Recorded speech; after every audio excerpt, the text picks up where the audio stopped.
Taiwan did come up in the presidential debate between Kamala Harris as well as Donald Trump. Do you expect, from whatever you heard, further isolation of China from chip supply chains, which would mean that Taiwan kind of gets subjected to more curbs in terms of their dealings with China? Well, in terms of the chip restrictions, we believe that Taiwan is still, is still regarded as a more friendly state, in the eyes of U.S. So we think Taiwan would probably side with the U.S. in terms of the chip restrictions by abiding to some of the export rules. So we would expect Taiwanese companies to be more cautious exporting their chips to China.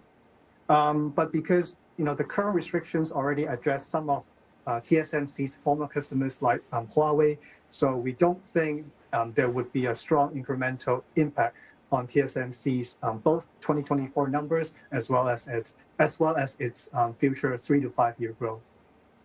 Right. And what about its relationship with NVIDIA, where despite a strong performance, the market reacted negatively to the stock price?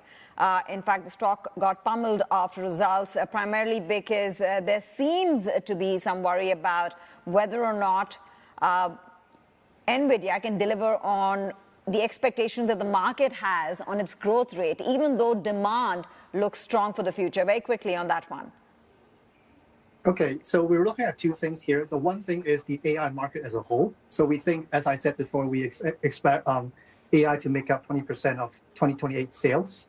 The other thing is that NVIDIA is not the only one trying to design AI chips in the industry. So we would expect, even if NVIDIA loses some share down the road, we would expect some customers like Microsoft to fill in by doing their own custom-made chips. So overall, we think things are still quite bright for TSMC.